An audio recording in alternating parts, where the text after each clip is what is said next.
Hey, what is going on, YouTube? Hey, Aaron here. We are back, ladies and gentlemen. Today we are in the Hawke, the British Tier 7 battlecruiser of the new battlecruiser line, recently added to World of Warships Legends.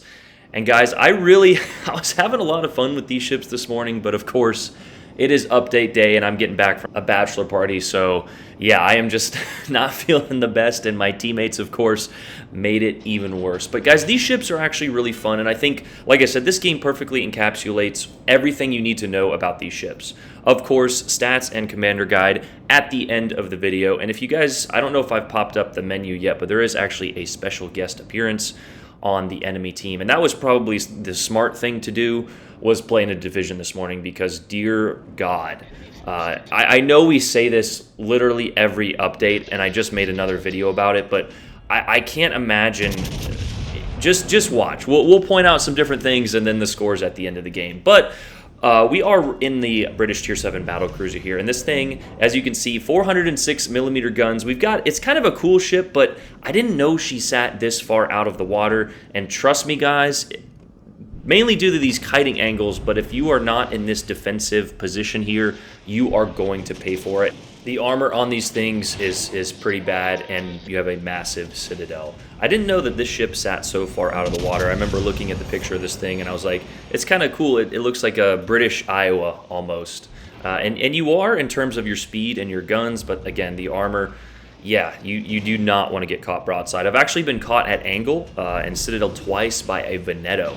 At even, more angled positions. So really pay attention to your angles and make sure you are not showing broadside.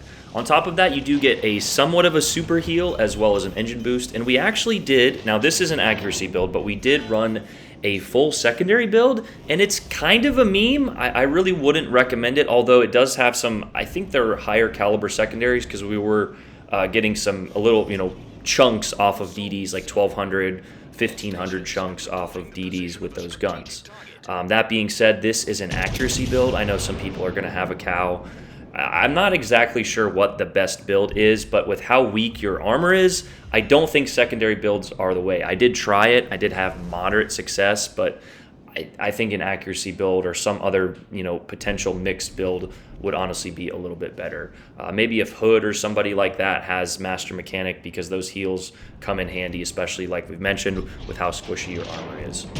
But here is just, like we were talking about, the epitome of update day. We had a Benham, or Benson, I think is a Benson, spawn at B, rush all the way over to C, and now you can see he is YOLO rushing a Mines, a North Carolina, and a Benham. Guys, if that is not, I mean, that's like the Mark Sanchez butt fumble, or think of just a terrible, that's like a handball in soccer. That YOLO rushing in your DD in the first 2 minutes is just the lowest IQ play you can make, and there he goes. And if you'll notice, we're already down another battleship. Also, I want you to remember that Benson's score, because it's just truly funny. But here, I was really trying to test the AP. The game before, I actually just logged off because again, of another teammate, we actually triple citadeled a Nelson. You definitely want to prioritize the HE. The HE is pretty nasty with a 45% fire chance, but here is the lack of accuracy. 2 pens on a moderately broadside North Carolina, and then 1 shatter. These guns are okay, but they're, it's nothing like the Conquer, where you can definitely utilize the AP. Now, of course, the HE is really, your true ammo choice in that boat, but I was just trying to experiment with the shells here, but it looks like you're going to want to utilize HE most of the time. Now, that being said, cruisers, of course, we have absolutely decimated a few cruisers with the AP, but for most everything else, you can probably just have the HE loaded. You also notice we do have torpedoes, and when I was reading these online, it says 4x1, and I read it as 1x4. You have 2 single launchers on each side, so it should read 2x2, but I guess I don't know, they're like in the midship. They're not on the boat. I believe I did see them earlier, but somebody said that they're also under the water, so we'll have to double check on that. But regardless, now we're going to go ahead and get back to the game because this is when it gets sort of interesting. We switch to the HE here. We can see that our team is pretty much collapsed at A, but they are defending B moderately well. This was a fairly close game, but if I had potentially even one more teammate with a brain, we could have won this one. Gneiss now pushing in here. I want to wait till I get close to this rock. He does go dark, so I decide to shoot. We're trying to get the reset on the Bravo cap. In the meantime, we're also trying to push this Venom. He showed that he, will get detected or surface detected by not really paying attention to his concealment, and there he goes. So we are, of course, we've got the HE loaded here, and we're going to line up a shot. So a little right rudder there. We're going to wait for him to turn. He makes his move. We lead the shot pretty well. And yes, this is why you want to shoot HE, especially at destroyers. Good night. Thanks for playing. So the accuracy did line up for us on that one, and we get a beautiful dev strike on a destroyer. But again, our team decides that they don't want to do anything to help us even out what we have done on our flank, and another ship goes down. You're going to see all of the ARP ships today just show that why it is not a good idea to buy your way into tier 7, tier 6, 7, or 8, honestly. But alas, Wargaming has to keep the lights on somehow. Here, I think I get trolled a few times by RNG. I'm not sure if this Gneiss or Odin was on DamageCon. But we all know that is RNG dependent. Now, like I said, this thing does have a 45% fire chance. So, if you get that permanent fire or that single fire, make sure you are following up and trying to get that double and or that permanent fire. Here, though, again, we aim, you're wanting to aim superstructure a little bit higher. You don't want to aim waterline, mainly just to get all those penetrations and hits. And there was a decent hit, but only about 5k worth of damage. And again, no fire. Now, of course, he did have one single fire burning, and we all know that when you have that fire, you cannot get another fire in that spot. But we aimed a little bit of ahead, more towards the bow of the ship, trying to get that second section of the middle superstructure on fire there. But yeah, alas, like we said, no luck. And here we're just trying to inform our team not to YOLO rush into B, allow the enemy to make those mistakes, especially because, and again, I don't know if I've showed the scoreboard, the Hive Hound and I think his buddy Raygun were on the enemy team, and they are, you'll see here very soon, they come across as pretty much untouched onto our flank. You will notice we are kind of playing out here, but that is the purpose and the role, right? The strength of this ship, using your speed out here, getting all guns on target. You do have decent maneuverability. We are running the steering, I think, in slot 2 because the British don't have access to propulsion. Normally I run propulsion on all of my battleships and battle cruisers, but of course the British don't have it, just like we said. Something to keep in mind, though, is the propulsion is actually pretty good already, so you're not missing out on too much. I think I forget the exact traits of the British, but I think they have increased propulsion or something like that. But again, though, if you pay attention to our positioning, right? We kind of worked our way out here. We are still defending the Bravo cap, and we're still dishing out damage. Now, one thing we are not, you could argue that I'm not doing is attracting damage. But you will see, like we mentioned a few times already, you don't want to be attracting too much damage in this ship. And also, here's another example of maybe why the accuracy is not the best build. I look at this Odin here. Yeah, 2 hits on that target there. The rest of them just splashed around, and again, no fire. Now, we did get a few other fires on the Odin and the Gneiss now as our destroyer goes down. And yeah, we're kind of just in trouble here. I realize this at this point. I also know that destroyer might get hungry and try and work his way into the Bravo cap. That's what I would do anyway. So we decide to, after we kill this Gneiss out here, to turn around.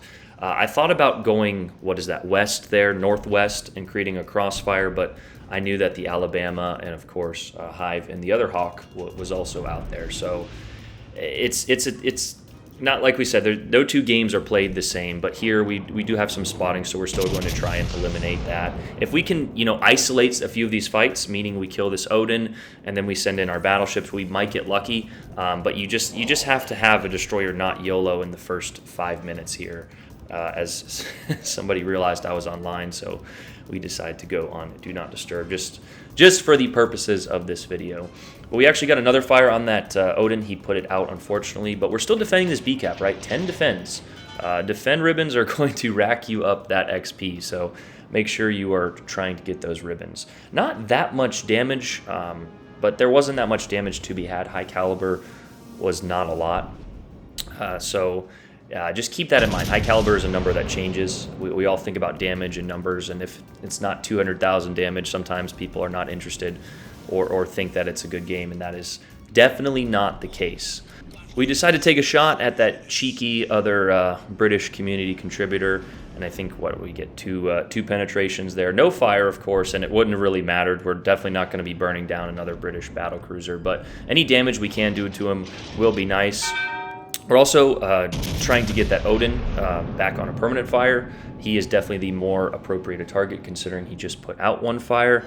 And there is a permanent fire finally, right? 5 fires from, 54 hits? So right on the 10% margin, which is nowhere close to 45%. But again, you have to realize if somebody's already on fire, you're not going to get that follow-up fire. On top of that, we did shoot AP, a few of those salvos, so just things to keep in mind. Fire chance, I think, is never truly accurate, even though the crying battleship mains wanted to be even less. Here we launch our 2 torpedoes, and you didn't see, if you paid attention, you can kind of see them swirl out of the barrels there, but those things, they give a little S curve and then kind of make their way out. But because of that, the arming cone or the arming distance is very far away. But the reason we shot those is we were detected there before the Odin crossed our island arc, so we knew that there was a destroyer there. So considering those torpedoes are 8 kilometers, we went ahead and launched them just to maybe on the very off chance that we would get lucky. I'm looking at this our friendly Geneisa now, though, and I just know that this game is over. We don't have caps, we don't have ships. So I know that the only way we're going to be able to do this is if we just kill all of them. I do have my health and a few heals, but again, you will find out very shortly here why you want to maintain angle and why you don't really want to be brawling too much in these things, despite, like I said, despite them having good secondaries. Now, I'm trying to make the corner here because that destroyer is probably launching torpedoes on the Geneisa now, and that is when the torpedoes pop up. So yeah, caught one there. We decided to pop the heel, and yeah, I think that was 10,000, 30-something thousand through the front. But anyway, we popped the heel. Raygun's trying to get his back turret on. We actually took a shot at the Odin with our rear turret, and yeah, we got citadeled again. So all of our health gone in pretty much one salvo from that Alabama, and that is when the Z pops up. We have the AP loaded, unfortunately. I probably should have just kept the HE. We actually do get a nice salvo, but unfortunately we don't get the kill. That salvo, however, did give us the Confederate.